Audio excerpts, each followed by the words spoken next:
Okay, so good morning, everyone. Thank you for tuning in today to the Columbia Basin Watershed Governance webinar. This webinar is brought to you by the Lake Windermere Ambassadors, Living Lakes Canada, and the Columbia Basin Watershed Network. So today we're going to discuss some of the learning outcomes from the Watersheds 2014 forum that took place at the end of January in Duncan, BC. We're going to learn more about that event, as well as building on the momentum from the 2013 Watershed Governance Symposium that took place in Fairmont at last year in the fall, in September.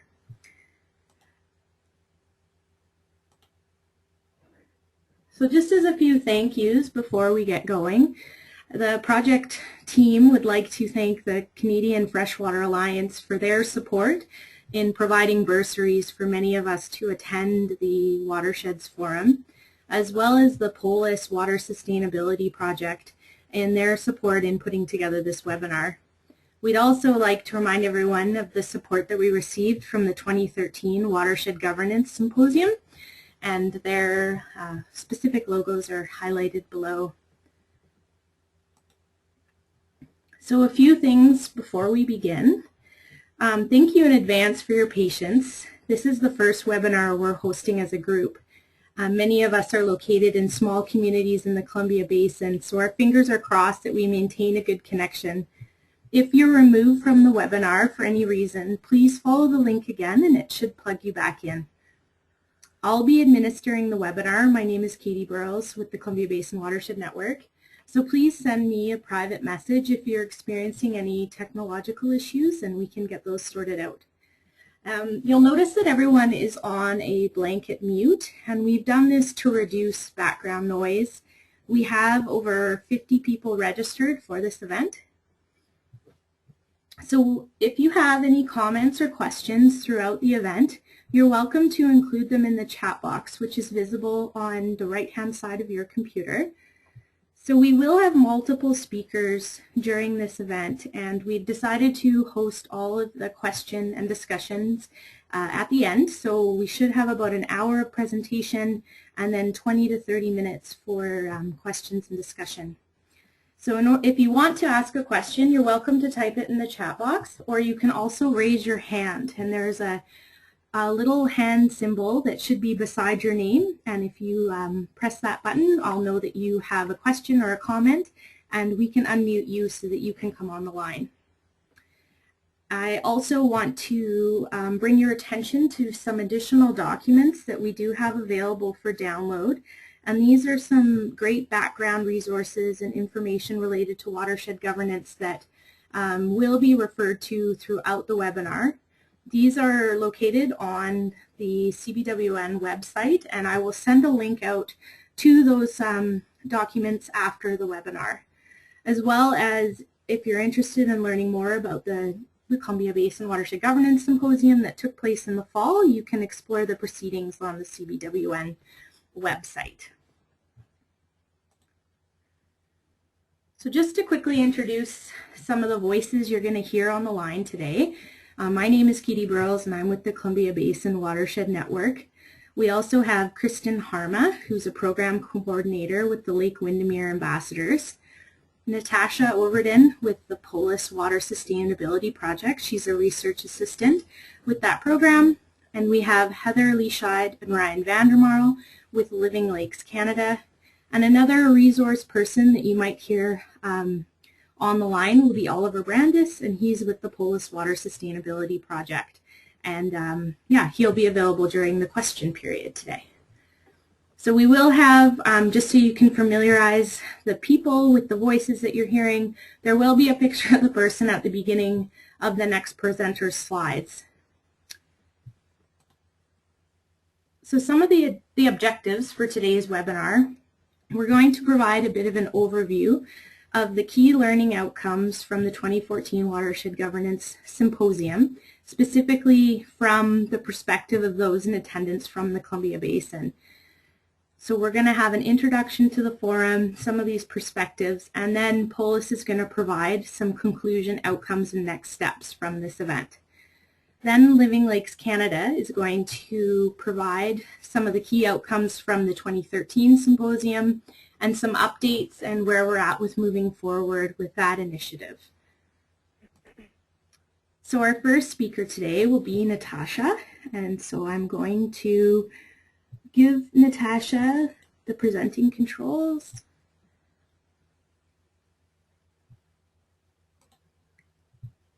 Oh, no. Okay. Sorry, Natasha. I'm going to take those back and just give you the mouse controls.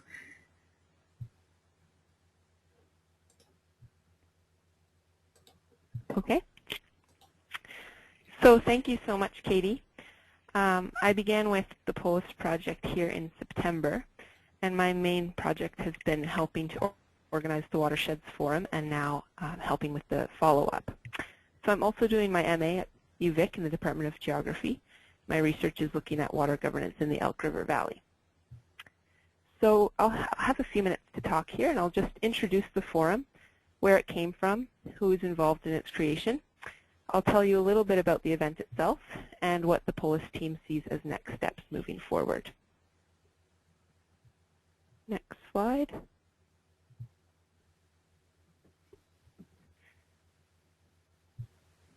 Sorry, just a bit of a lag.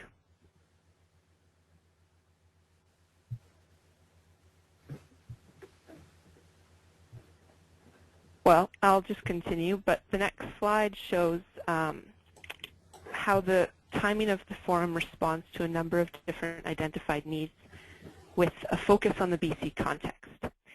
So in BC, water resources are facing increasing pressures and require more integrated approaches to watershed management and governance. In BC, there have also been changes to the provincial water law and governance regimes, such as the BC Water Act modernization, which we'll talk about more today, and opportunities for progress also with the renegotiation of the Columbia River Treaty. The timing of the forum also really responds to what the Polis team heard from our partners and practitioners on the ground. So local governments, First Nations, and watershed boards are actively seeking research and insights into governance practices. Groups want to know how watershed governance works and what makes it successful, and want to learn from where it has been successful in other places, which is what we call peer-to-peer learning. The event was also timed purposefully to build off of momentum from other events.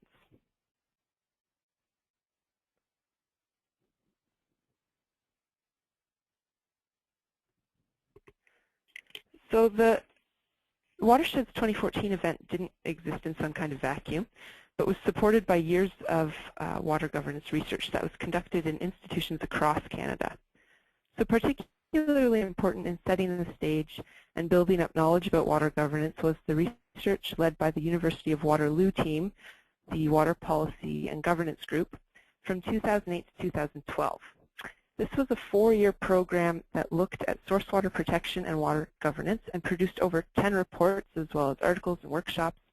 And a real strength of the program was that it created synthesis kind of pieces as well as regional applications, including BC. So this 4-year program served as kind of a launch pad for more recent water governance research, which this time was led by a number of institutions in collaboration. So that was UVic Geography, the team at Brock University, and the Polis Project. And all of this work has received funding from the Canadian Water Network. So the lead-in research to support the Watersheds 2014 event included 2 reports that I think might be of interest to the audience here today, and these are available for download on the Polis website. The first document is called The State of the Water Movement in BC. This research shows that there's over 230 groups working on water-related files in BC, and there's a strong appetite within the province for greater local involvement in decision-making with provincial oversight and support. The second document, which Ryan will talk about a little bit more, is a blueprint for watershed governance. This document outlines the 9 winning conditions that can get us towards better watershed outcomes in BC. So the key kind of message here is that there's a great deal of expertise both behind the event itself and still available to groups doing watershed governance. In particular, I should mention that Oliver Brandis is an advisor to the Living Lakes Initiative.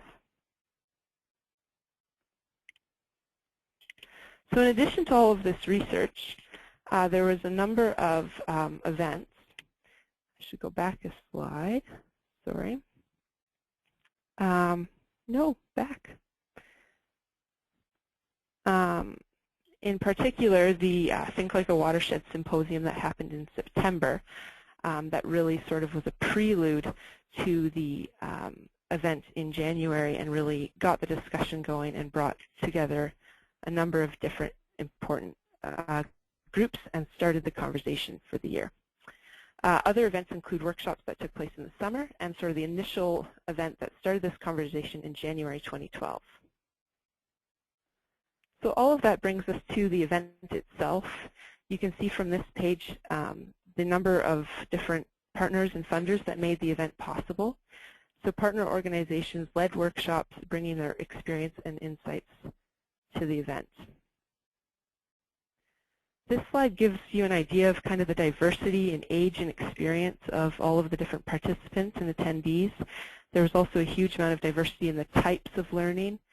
And the forum was unique in that it took place in this beautiful setting on the traditional territory of the Cowichan tribes. And I think these pictures also show that it wasn't just a forum for talking heads. It was really an opportunity to learn from each other's experiences. The forum was organized to give a lot of different sort of learning structures and opportunities. So there were big idea keynotes, panels, and workshops. And some key themes that emerged from the content was, well, first, the topic of First Nations and water governance, and also the theme of water law and water governance in the different legal contexts in BC.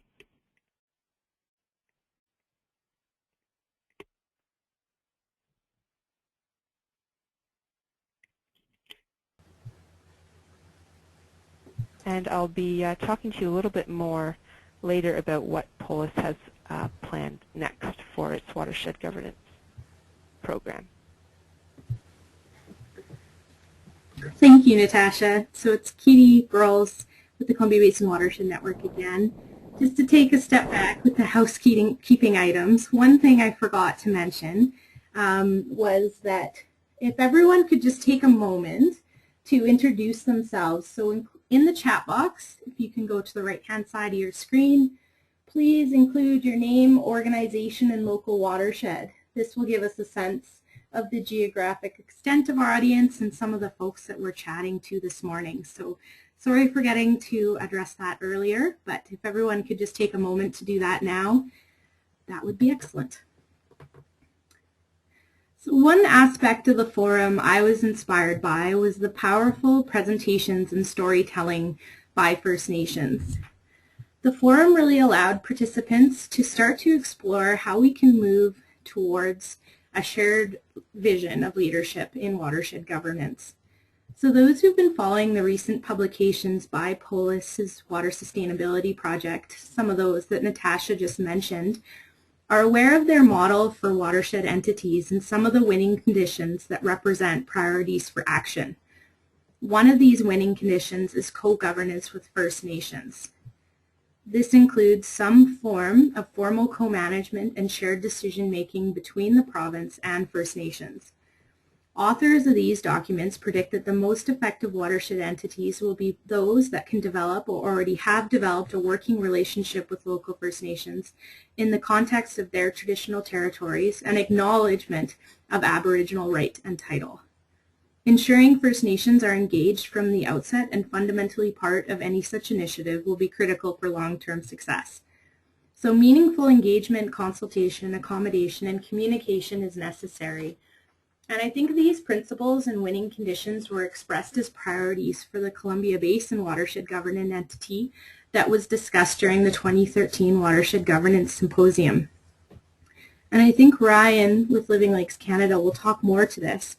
But I think John Ralston Saul, the celebrated Canadian intellect and author of A Fair Country, started to highlight the need for a new cross-cultural narrative on which to base a foundation for mutual respect, meaningful First Nation participation, and the beginnings of a new water ethic in the Columbia Basin. So this approach of formalized shared authority between First Nations and non-First Nations is modeled by the Cowichan Water Board.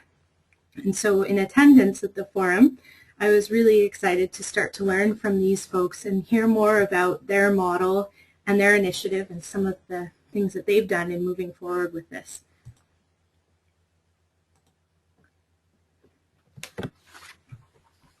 So the following diagram illustrates some of the challenges and opportunities of accountability, outlining a specific set of challenges in developing First Nations engagement in watershed management in British Columbia. So this was presented by Deanna with the First Nations Fisheries Council at the forum, and she discussed how, in principle, the strength of authority at the local scale opens up opportunities for First Nations to directly engage in and have significant influence on watershed governance or different aquatic resource management activities. But it also illustrates how government representatives at the local scale have the least amount of authority to accommodate and support the engagement of First Nations in decision making, and that federal government strength of authority diminishes the farther one gets from a ministry level of decision making. And so I think that this was a really powerful diagram of some of the challenges and opportunities that an area could experience in engaging in this kind of co-governance type model.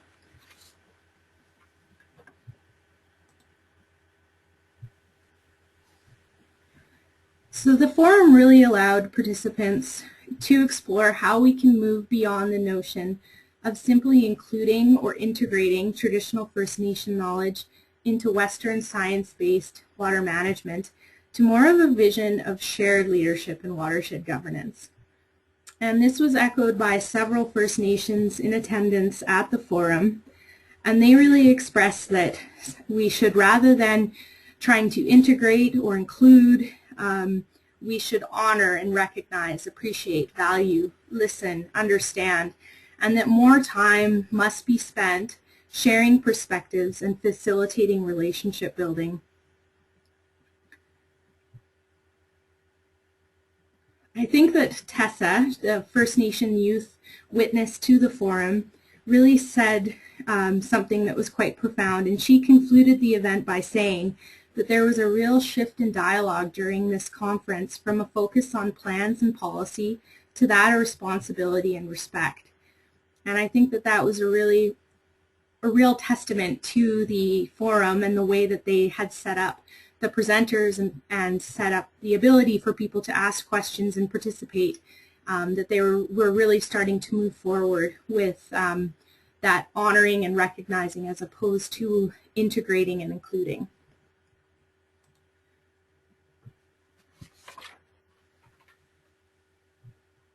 So the Cowichan Water Board is an example of co-governance with First Nations, and this water board originated as the Cowichan Water Basin Water Advisory Council, which was originally formed and chaired by the Cowichan Valley Regional District. It began by bringing together representatives from all stakeholders in the community of the Cowichan area and having them sit around a round table to start having discussions related to developing a watershed plan. Some were critical of this model, and it did quickly prove to be inefficient for the Cowichan. It was unlikely to have the capacity or legitimacy to implement a plan, and there was potential difficulties with getting agreement amongst the different players at the table.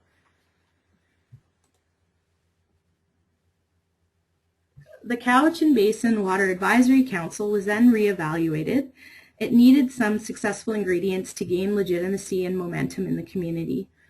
And some of those ingredients included allowing for time to build understanding and trust amongst the different stakeholder groups.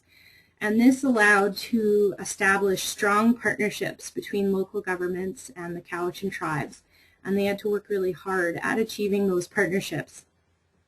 This then led to the creation of the Cowichan Water Board that is co-chaired by Cowichan tribes in the Cowichan Valley Regional District. And they've selected consensus as their model for decision making. And they also approached their watershed plan with a whole of watershed thinking that was consistent with Cowichan philosophies and teachings. Within their watershed plan, they selected targets that were logical and could resonate with the people. So some of these were statements like we want to be able to eat shellfish in the Cowichan Bay. They would have specific targets such as shellfish from the designated areas of the Cowichan Bay will be harvested for human consumption by 2020. And then they started to establish different actions that would need to be taken to start meeting those targets.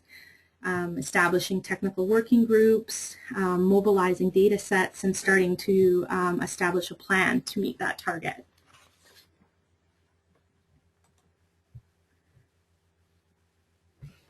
So I think the Cowichan Water Board provides a model and a successful model and some successful ingredients that this group used in order to move forward with this form of leadership. Within the Columbia Basin, there is added complexity, which provides challenges and opportunities. We do have multiple First Nations and overlapping traditional territories. There's several regional districts operating within the Columbia Basin. It's an international river basin, and it's a lot larger in scale than the Cowichan. And this is a really good point for me to stop and introduce Kristen Harma, who's going to talk about some of the different watershed governance examples that she learned about at the forum.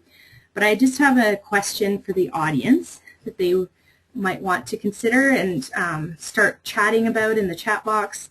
What leadership should be considered for watershed governance in the Columbia Basin?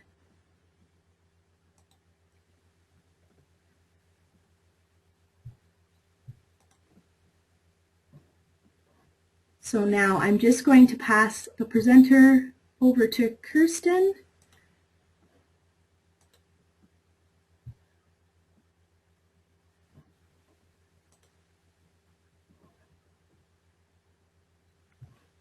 All right, can everybody see my screen?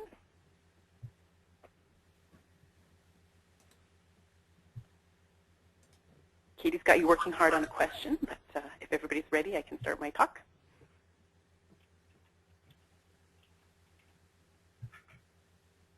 Just one sec, Kirsten. Is it asking you to accept? Show my screen, I accepted.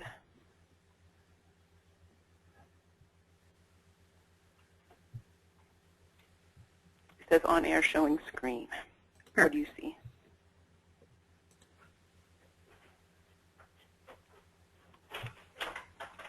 Okay, take it away, Kirsten. Fantastic. All right, everybody. My name is Kirsten. I'm Program Coordinator for the Lake Windermere Ambassadors, one of the organizers of today's event. I'm going to be talking about what I learned from other watershed groups working around BC. So these kind of forums, in addition to the presentations people give, it's a good opportunity to just meet other people working on the same issues you are that you would never get a chance to meet with otherwise. So I went into the conference looking for ideas to bring back to my home organization, Lake Windermere Ambassadors, headwaters of the Columbia River. The Lake Windermere Ambassadors are a citizen group whose mandate is the protection of Lake Windermere. For the past 3 years, we have been looking for ways to protect not just the lake, but its watershed. We've been gathering ideas for our local community from others around BC in order to find an appropriate model for watershed governance.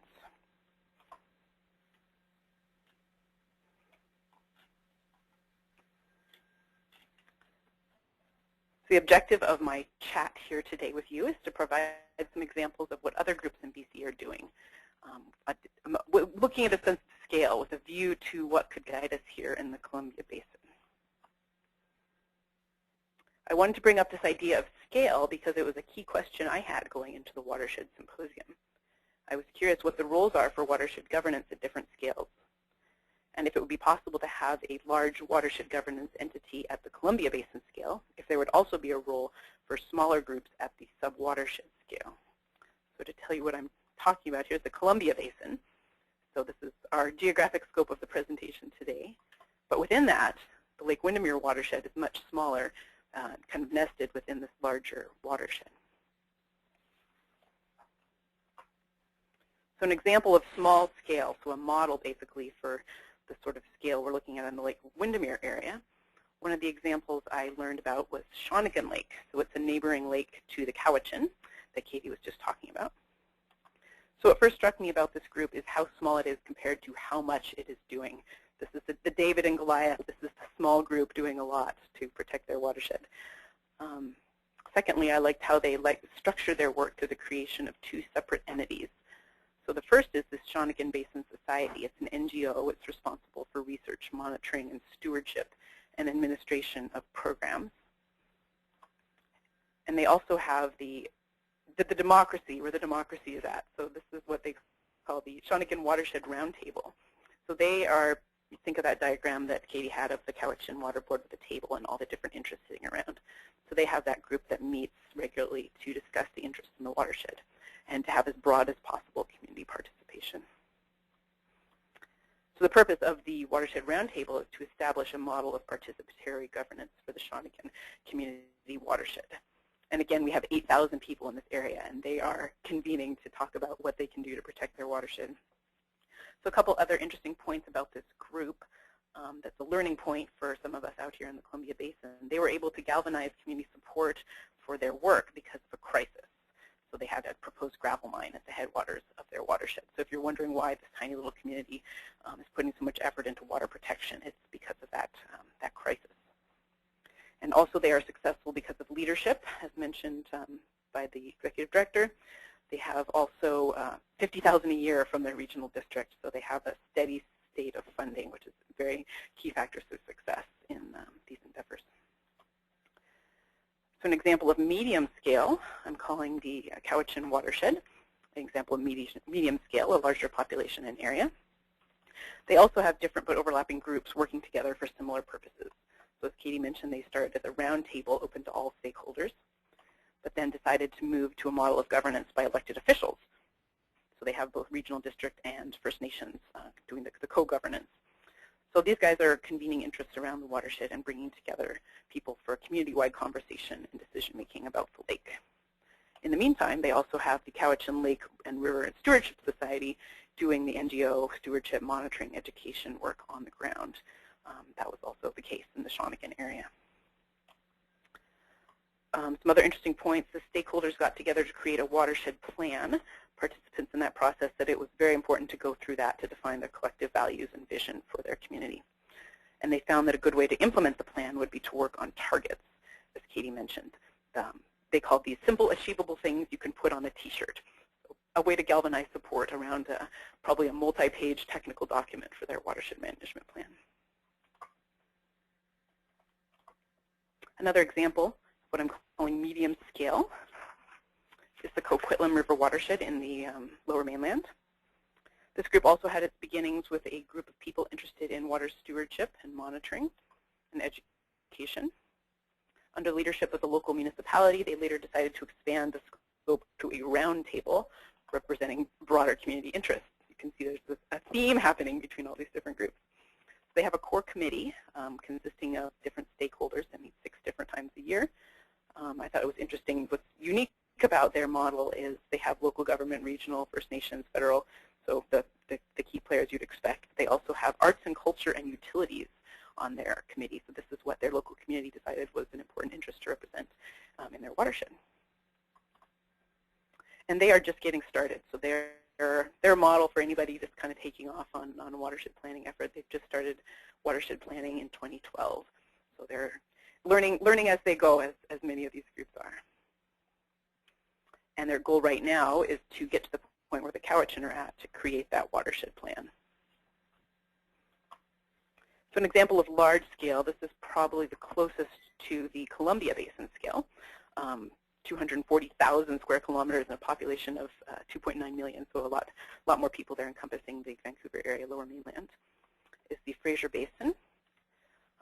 This entity is a lot broader than just water, so it's hard to see them as an exact model for the Columbia Basin because they have a broader mission and mandate. They have 36 board members representing different governments, NGOs, throughout the basin. And they have lots of information to help groups within their area do watershed planning. Their website has a great wealth of resources about what steps are needed in watershed planning and factors to success in doing that. So conclusions. All these examples show what we could do at the Columbia Basin scale, as well as what could be done at a smaller tributary scale. This is just a brief overview of the wealth of experiences and ideas available through other organizations.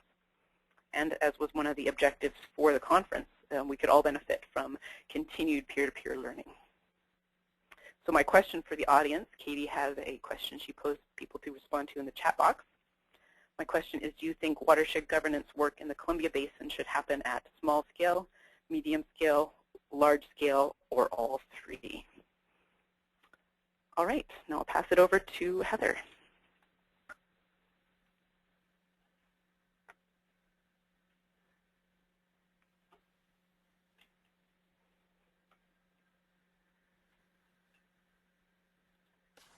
Okay, good morning, everybody. I'm Heather Leascheid with Living Lakes Canada, as Katie mentioned earlier. So I get the big task of talking about policy and laws influencing watershed governance, and the forum generated a lot of interest and dialogue on this topic across the whole province. But with just 5 minutes, I will focus on the challenges and opportunities associated specifically with 2 legal tools related to watershed governance here in the Columbia Basin.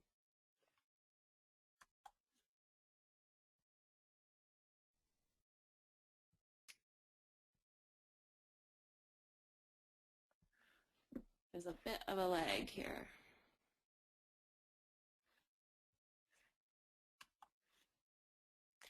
Well, the first thing that I will go over quickly is the Water Sustainability Act.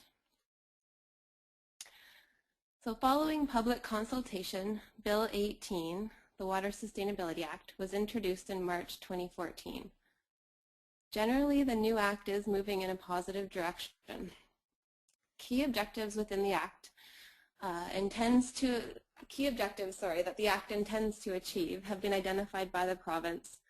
And those objectives are to protect stream health and aquatic environments, ensuring environment flow needs are considered, and expanding prohibitions on dumping debris into streams and aquifers. Also to consider water and land use decisions, considering water quality objectives and water sustainability plans.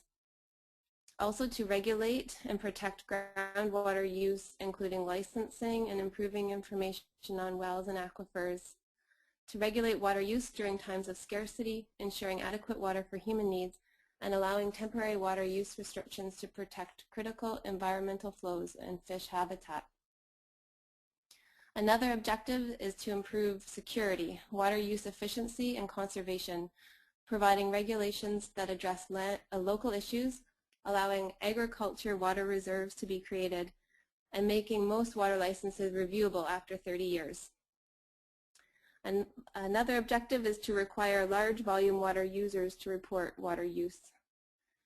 And lastly, to enable a range of governance approaches, including supporting the creation of advisory groups for surface and groundwater and allowing for delegation of some activities or decisions to agencies outside of government.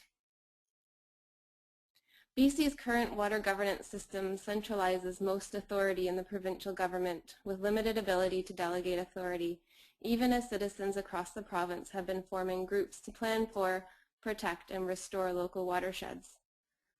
The Water Sustainability Act intends to make room for opportunities for greater local contributions to address water and watershed governance and input into decision-making processes within a clear provincial regulatory framework, while ultimate accountability for water management will remain with the provincial government. The second tool that I want to touch on is the Columbia River Treaty. The Columbia River Treaty was ratified in 1964. The main benefits at the time were hydropower generation and downstream flood control.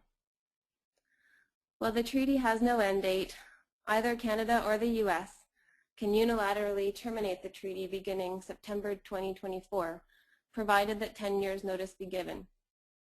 The ability to terminate the treaty and possible changes in flood control provisions post-2024 prompted both countries to undertake a review of the treaty to determine their best vision for its future.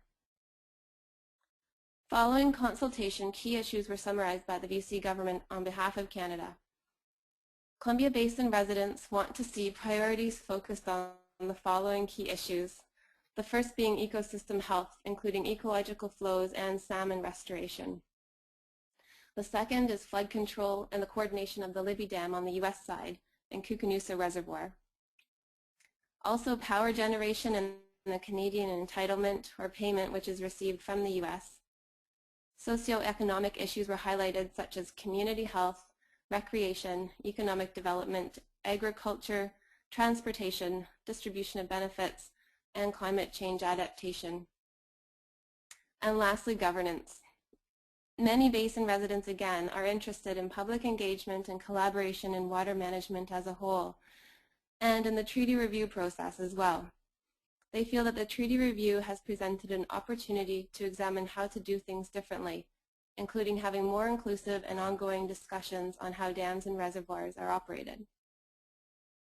Many basin residents feel there should be more consultation and greater communication between the province, BC Hydro, basin residents, and First Nations on agreements and management plans, including flood risk management and water use plans, and would like to see basin-wide management of the ecosystem. An opportunity has been identified to form inclusive governance nested within these ecosystem values. So BC has brought forward a recommendation to continue the Columbia River Treaty and seek improvements within the existing treaty framework based on the key issues brought forward.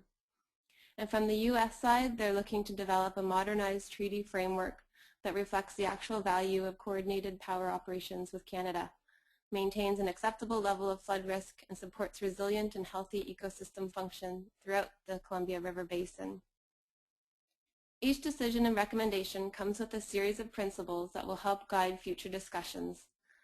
Among these, it's anticipated that the U.S. may seek changes to energy production, and the payment of benefits to Canada, and that Canada may seek additional compensation for flood protection in light of added stresses from climate change. So what's next? It's anticipated that once supporting regulations are developed and finalized, the Water Sustainability Act will be brought into effect in spring 2015. And while recommendations have been brought forward with respect to the Columbia River Treaty, the two government bodies responsible have not yet made notice to move forward with negotiations. The 10-year window of negotiations begins in September 2014. Here in the Columbia Basin, we have an engaged population with a high water literacy. We care deeply about the river, and we want to be involved in decisions made about water and how it's managed. And we will collectively be ready as these frameworks and the possibility for a pilot governance initiative that Natasha will speak later about roll out. So now moving back to the bigger picture across the province, Natasha will take us through some key takeaway points from the forum.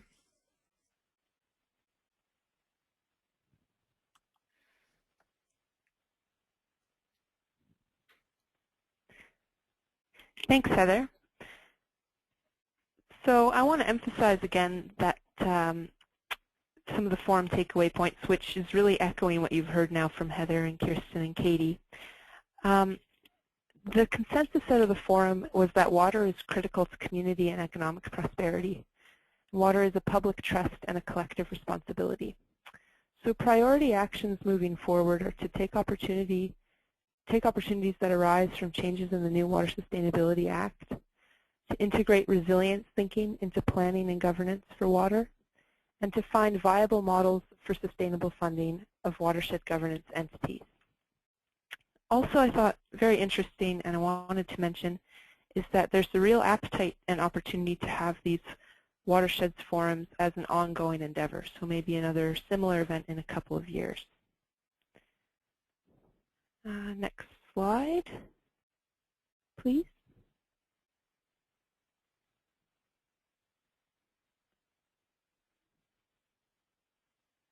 So what's next? What happens after this event and after all of this discussion? A few things. I think it's an interesting way to think of it is that the Watersheds Forum was in a way like a big rock dropped into the water, and now there's this sort of ripple effect with different activities happening all over the province, many of which are being led by groups in their own respective regions as they go home to debrief with their local governments and band and tribal councils. This webinar is a good example of that continuing conversation. There's been some very creative kind of events too following the forum, including art installations with a water theme, more informal events like a Pechakucha night in the Comox Valley, and then more organized things like workshops being held by different groups, including workshops by the Fraser Basin Council, and events that Polis is organizing, such as our next webinar series, which will focus on the winning conditions for watershed governance and some of the key Watershed's 2014 conclusions. The other really exciting next step that the Polis team is looking at is pilot projects for watershed governance.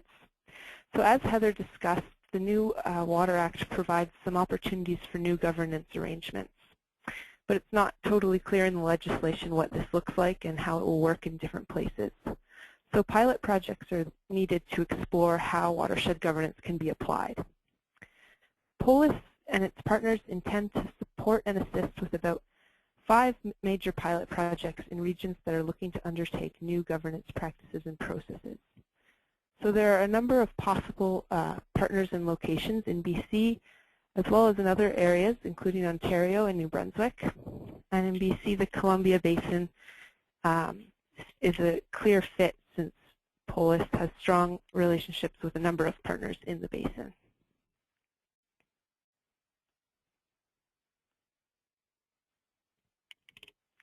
So thanks. I'll pass it off to Ryan.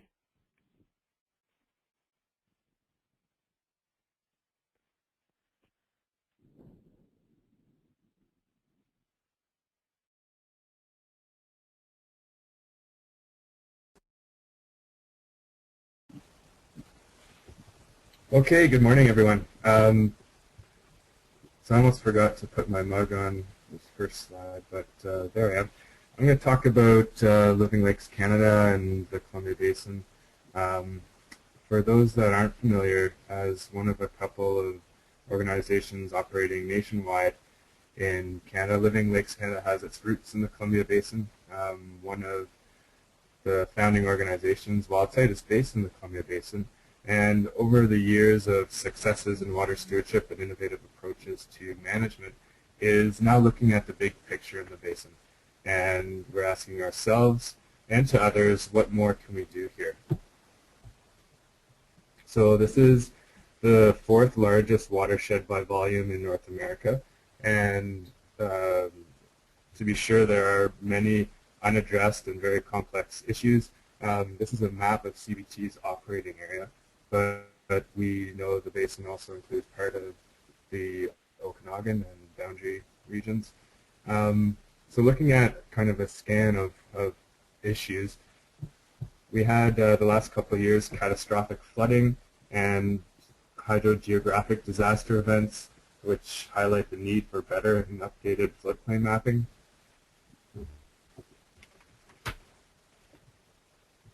Large-scale resource extraction causing pollution, need for better upstream impact and vulnerability assessments.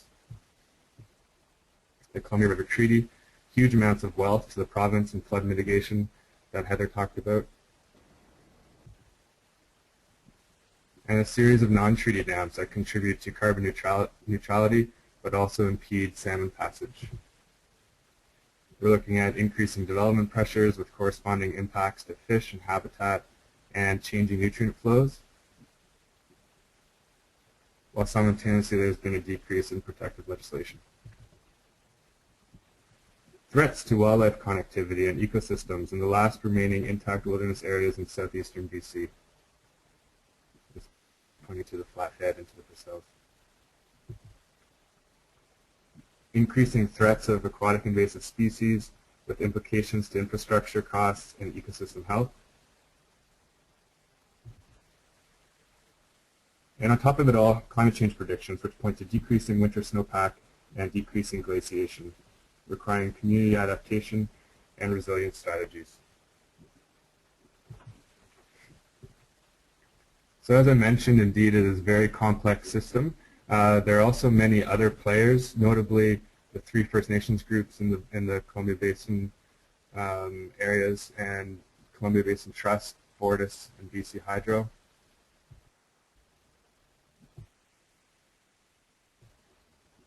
The conversation on water governance and have been supporting, nurturing, and following the dialogue in BC ever since. Meanwhile, there have been lots produced, mostly by the Polis Project, which has literally put an path towards examining new opportunities for watershed governance. The Polis Project on Ecological Governance released the blueprint for watershed governance in BC, and there's a great quote in the blueprint that I'd like to share. The relationship between water and society is complicated. We exist in history's most complex hydrological era, and never before have humans manipulated and intervened in the natural water cycle to the extent that we currently are. Yet, water is fundamental. Without it, we have no life, no economy, no future. Water is much more than just a strategic asset or a resource to be developed. It has critical ecological, economic, social, and spiritual importance. Fundamentally, water and watersheds are the foundation of our prosperity and collective well-being. Water's flow in watersheds is linked to the wetlands, aquifers, lakes, streams, and riparian areas that provide food and habitat for all living things. This flow also breathes life into our culture and communities. Developing a system in British Columbia that effectively manages and governs water in the context of functioning, healthy watersheds will be a priority challenge for the coming decade. The time for action is now. So we feel that with the ongoing conversations around watershed governance and the current activities around the Water Sustainability Act and the Columbia River Treaty in the basin, that it would be a lost opportunity to not examine watershed governance here.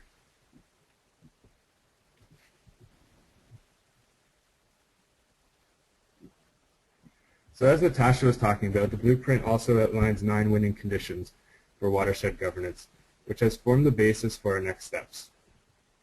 And we've already started. At the core, we as an organization want to instill and inspire a water ethic that recognizes water as a public trust, essential to nature, and critical for healthy communities. And that includes the economy. And we found we didn't have to look far, because this ethic already exists in Canada.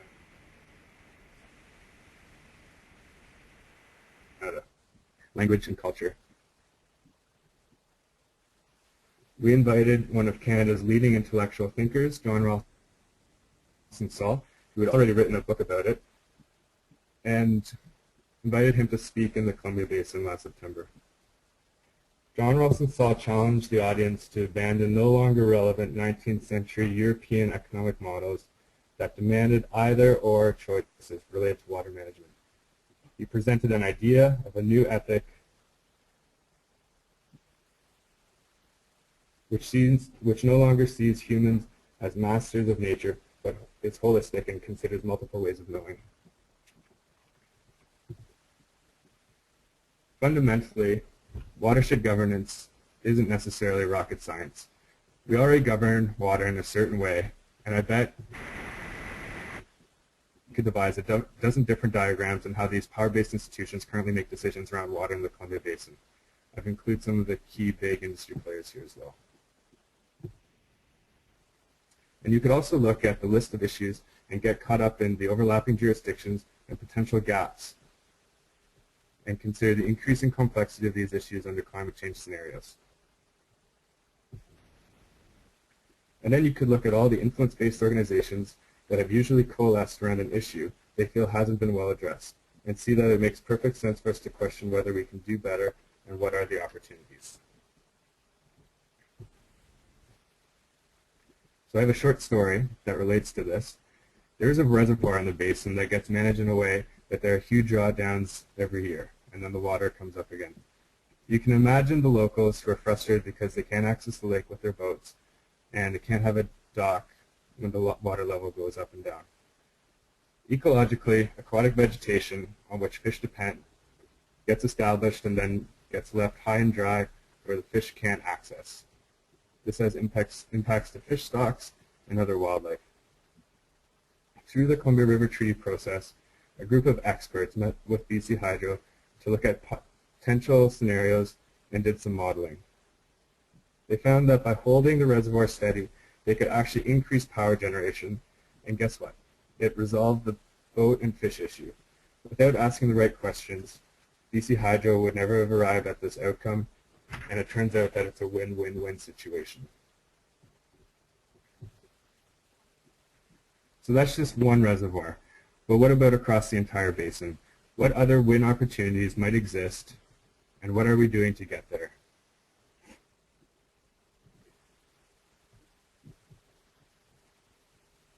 I just wanted to highlight these 9 winning conditions that are presented in the blueprint. And looking at next steps in the basin, it's certainly not going to happen overnight. Building on the Watershed Symposium and the momentum of the dialogue around watershed governance in the area, one of our first steps is to build relationships with First Nations.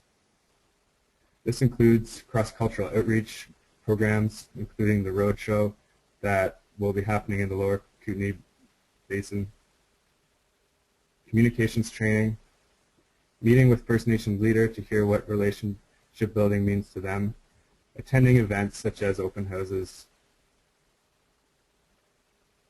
and increasing our knowing of each other. Participate in the dialogue. This involves going to conferences such as the Watersheds 2014 conference, attending workshops to share ideas and listening to others, and creating a vision and a framework for that vision. Supporting research. There are a lot of big questions and complex issues. Some examples of important research that could be done to look at how watershed governance might be improved in the basin include systems analysis of the water-energy nexus and other win-win situations like the one I described, salmon restoration research, gaps in floodplain mapping, watershed vulnerability mapping, invasive aquatics inventories, and examining what other structures and funding models might exist for watershed governance.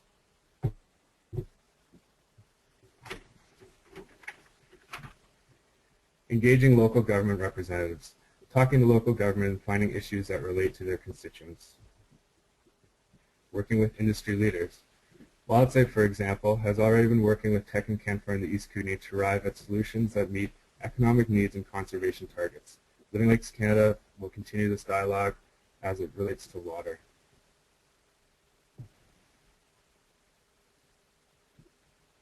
Increasing awareness of the issues. Hosting webinars such as this one, workshops, community events, in collaboration with partners to turn up the dialogue and increase water literacy in the basin. This area is already known for high water literacy, and groups such as the Lake Windermere Ambassadors and the Elk River Alliance continue to foster important education around water in the area. Living Lakes Canada will be producing a video that captures the key messages from the symposium in September, and it will be disseminated on our website.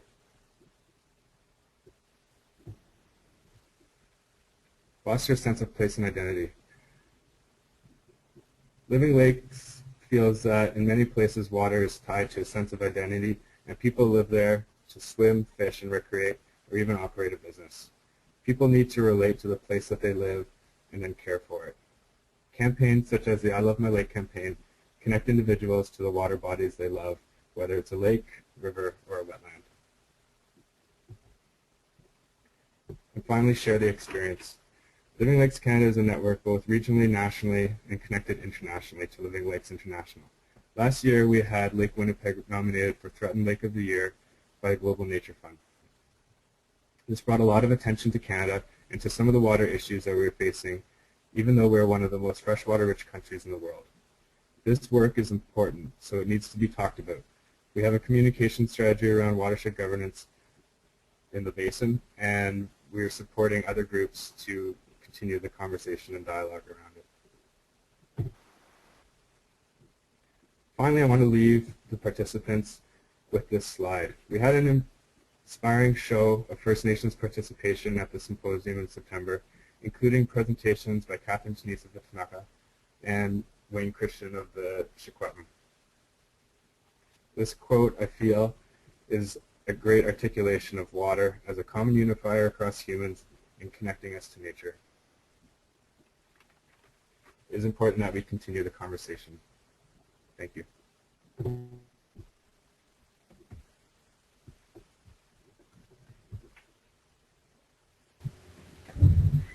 Thank you, Ryan. So now we will commence the, or start the question and discussion period. My apologies, it appears that there's been some issues with attendees being able to see what's being posted in the chat box, and I apologize for that.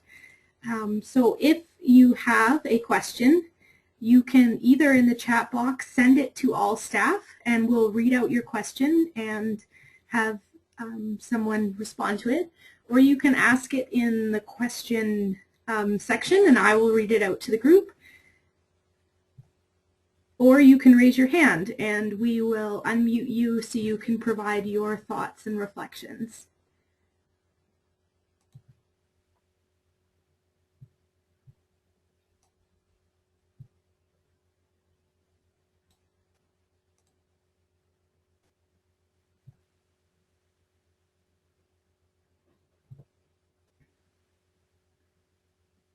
Okay, so we do have a question from Nick Davies, and he's asked, how are you engaging with Aboriginal communities in the Columbia Basin?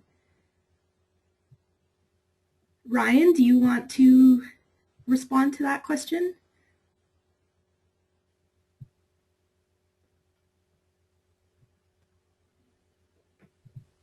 Yeah, sorry, let me just unmute myself there. So I'm guessing he's referring to Living Lakes Canada, or to the, I guess, the network and Living Lakes Canada, perhaps.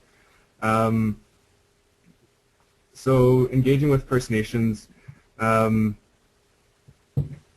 post-symposium, we've kept in contact with the First Nations participants that came to the symposium, and are keeping everyone involved in the loop in the conversation and what's going on. As far as relationship building, one of the things that's happening that I mentioned in the lower Kootenay watershed is that the Kootenay Lake Partnership and the Friends of Kootenay Lake and some educators with the Know Your Watershed program are partnering with the Yakinuki and doing a cross-cultural roadshow around the lake. And the roadshow will be to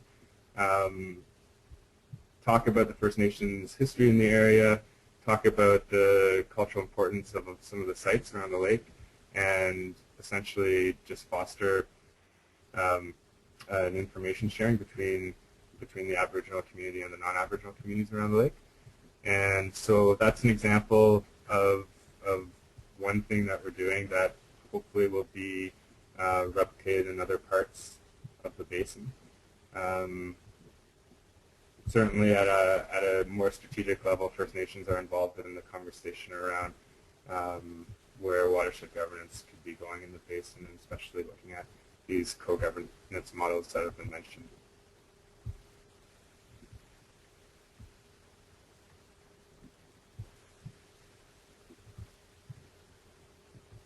Okay, Ryan, just another thing that we're getting as a few other questions and comments is just around the geographic extent of the Columbia Basin. And some people are just have mentioned that the Columbia Basin extends beyond the boundaries of the Columbia Basin Trust and includes some like areas north, like Valemount, and not to forget those. Do you want to talk at all about the regional extent of the initiative?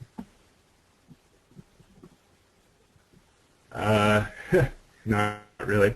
Up until now, we've talked, and because it's been easier to do so, to just take the CBT operating area and examine that. But as I mentioned in my presentation, we're well aware of the fact that the basin actually continues into the Okanagan and also into the boundary area, includes the Kettle River watershed, and as you mentioned, goes all the way up to Valemount. So certainly there hasn't been any limit in scope tied to the geographical area that is being talked about.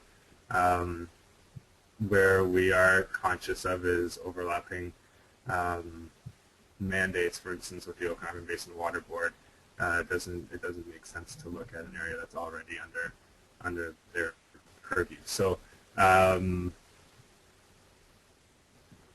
far as determining geographic area, we're not prescribing one.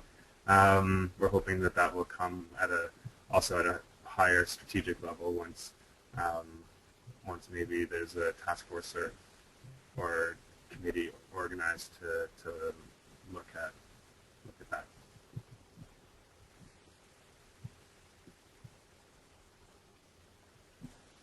Okay, thanks, Ryan.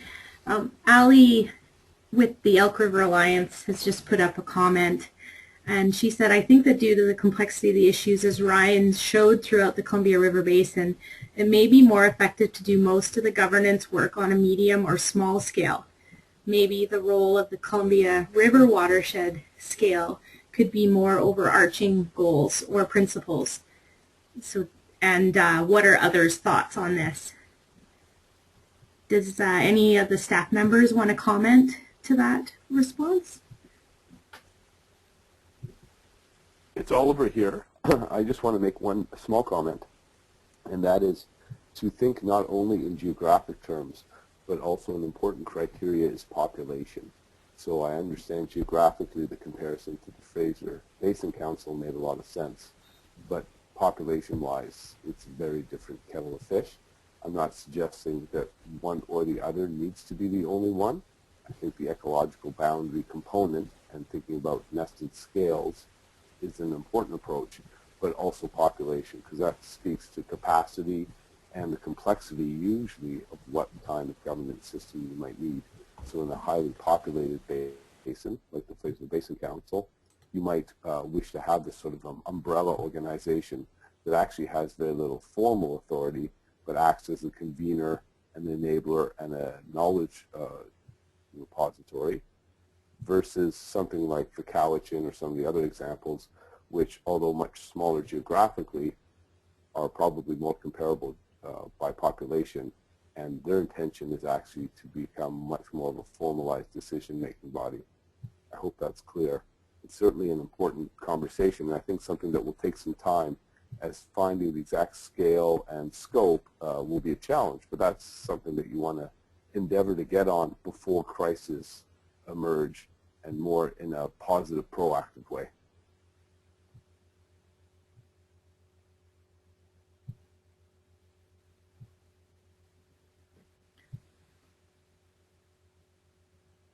Thanks, Oliver.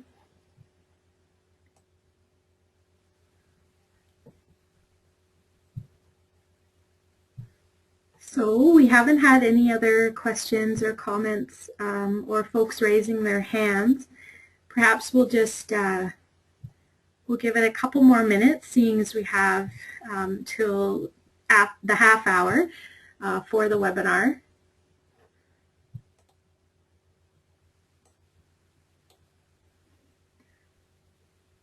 Okay, so we have Dwayne. Let me perhaps. Oh, sorry. Go ahead, Oliver. I was just going to add a little bit while there was a bit of downtime about the Water Act, but I'm happy for you to continue with Dwayne's question, and I can come back to it after. Okay, perfect. So Dwayne, I'm just going to unmute you here. Hi, Dwayne.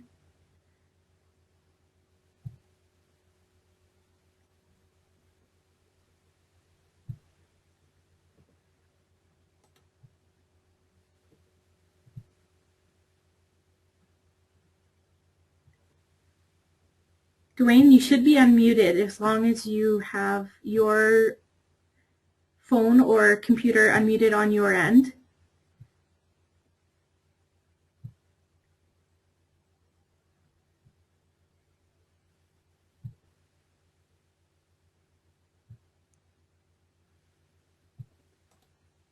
Okay, perhaps Dwayne and I can work that out, but if Oliver, if you want to go ahead with your comments.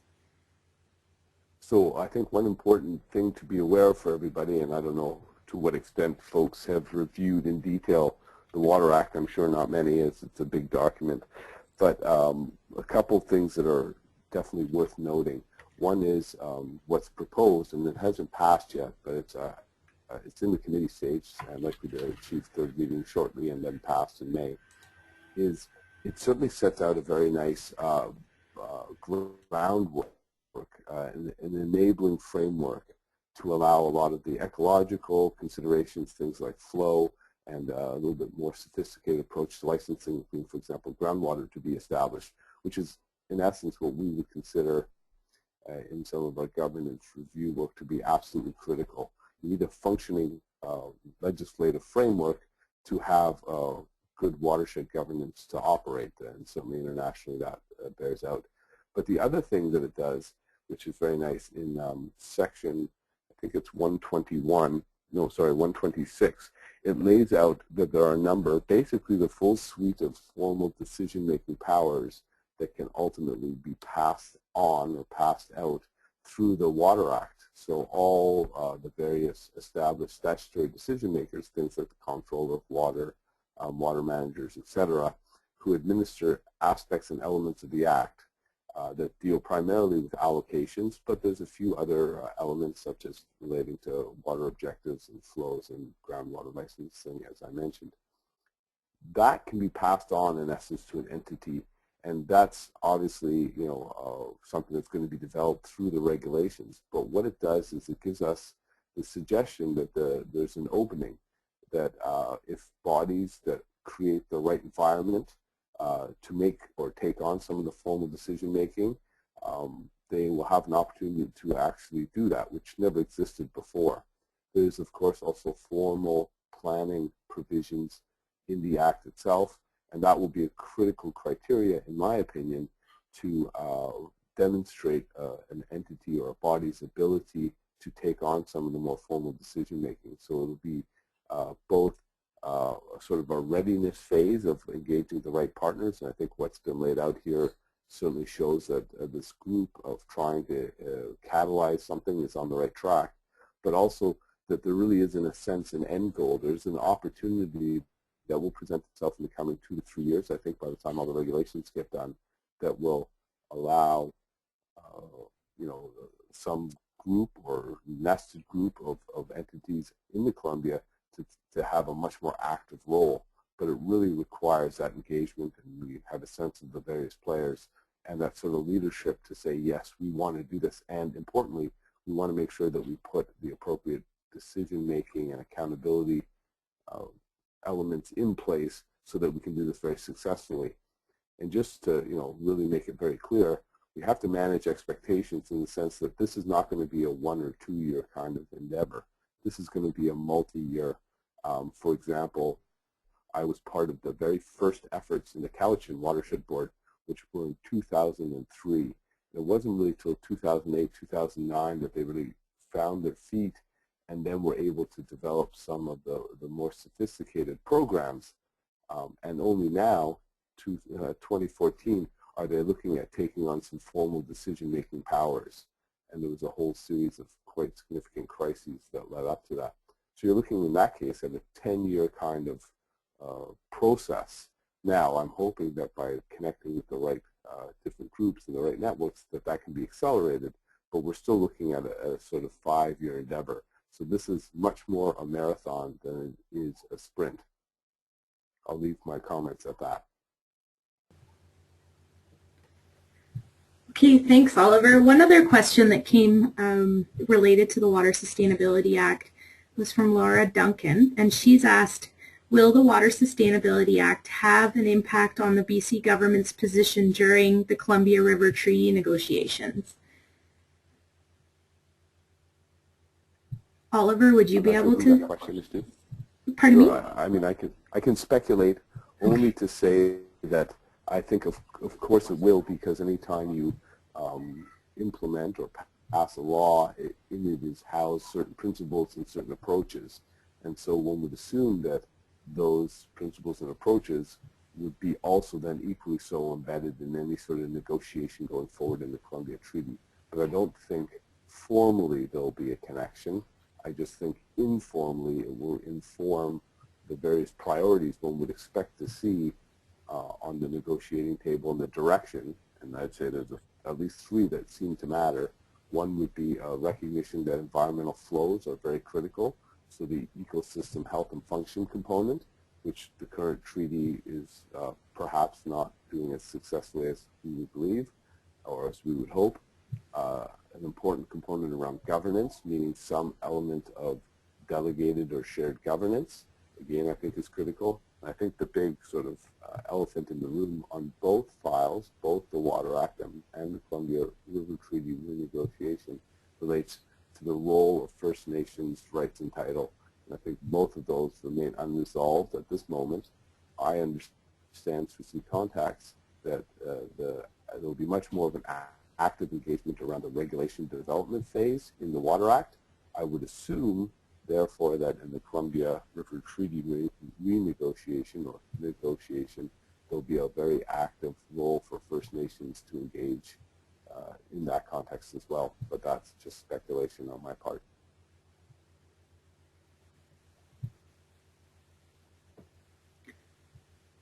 Okay, thanks, Oliver. We have another question from Ali, and she says, it was mentioned in an earlier presentation about the importance of viable models for sustainable funding. Any ideas for successful and sustainable funding models for Columbia Basin watershed governance entity?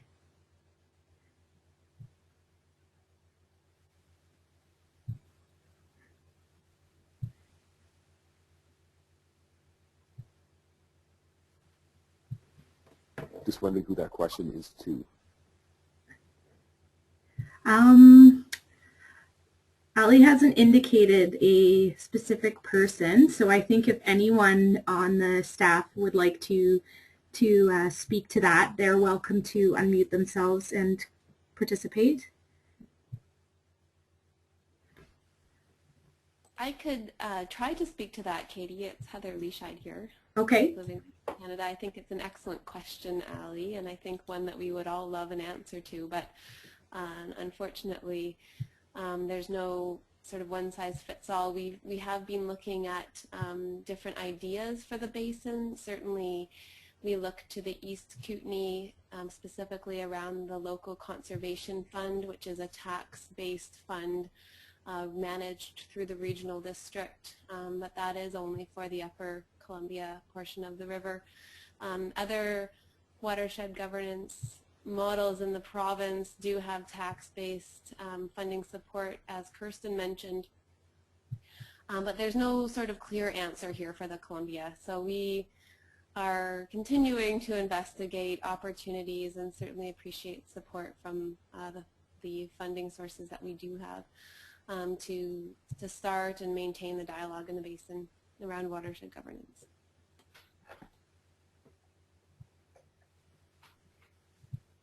Happy to have anyone add anything to that.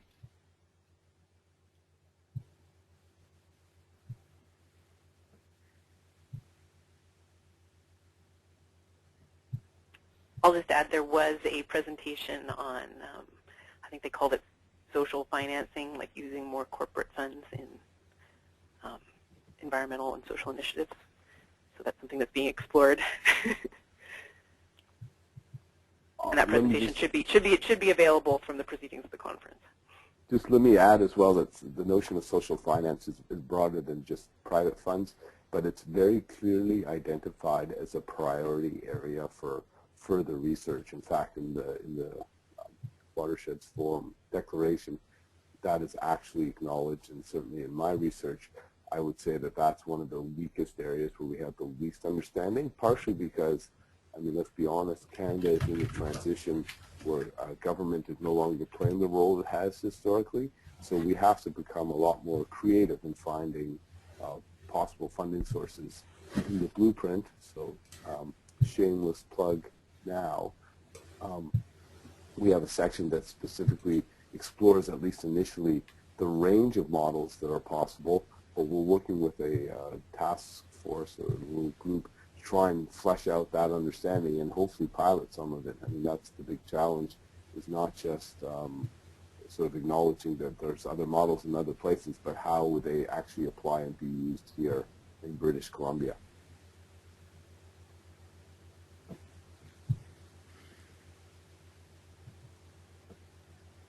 Thanks, Oliver. Is there anyone else, any of the other staff members that wanted to comment to that? Okay. So the next question that I have is from Rick, and he's asked, which First Nations in the Kootenays is undertaking a traveling roadshow? I think this is probably referring to the one that you were speaking to, Ryan.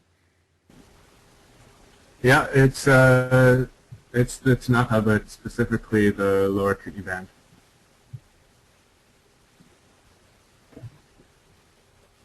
Okay.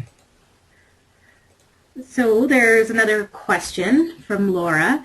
Given that the return of salmon to the Columbia is a priority issue to First Nations and the BC government is so far refusing to consider it as part of the Columbia River Treaty, there would appear to be some interesting discussions or collaborations to come as the treaty is negotiated. So that might be more, I guess, of a comment, but I'm just wondering if any of the staff have any additional comments related to her suggestion.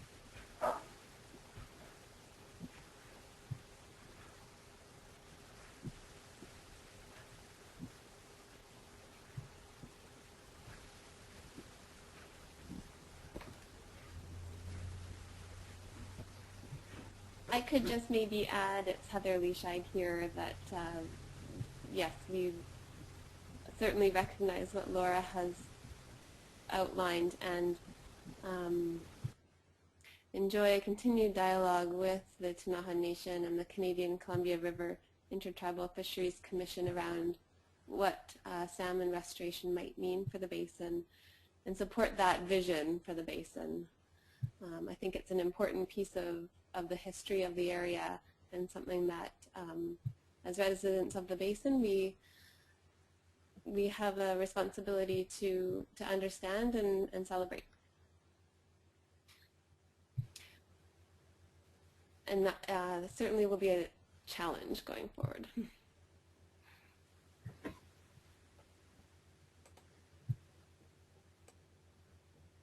Great, thank you, Heather.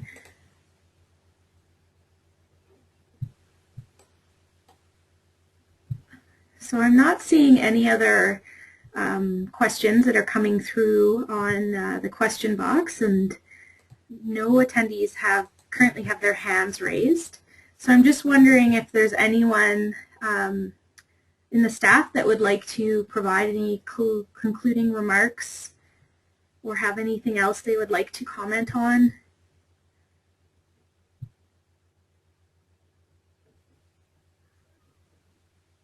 I think, Katie, maybe just provide people with an idea of how to follow up after this event, how to maybe continue the conversation through email or with other people that are on the webinar.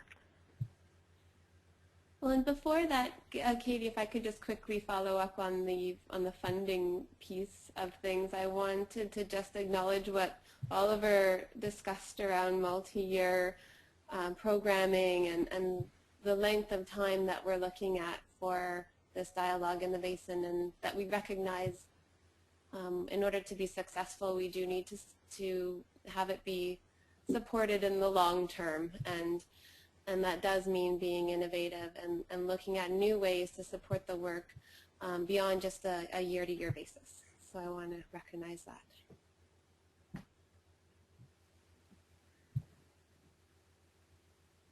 Okay, and as just what Kirsten was mentioning, so after this webinar, I'm going to send an email out to everyone that has links to some of the publications that were referred to throughout this webinar, as well as a link to the proceedings from the 2013 Watershed Governance Symposium that took place in Fairmont. If you would like to connect with any of the speakers or other participants, please just send me a note That email will be included in that follow-up email, and I can help connect you to anyone that you would like to. So with that being said, I'd like just to thank everyone for tuning in today and participating in this Watershed Governance webinar. If you have any comments or questions related to the webinar too in general, please forward them along. This is our first one, so anything that we can do better or improve upon would be greatly appreciated.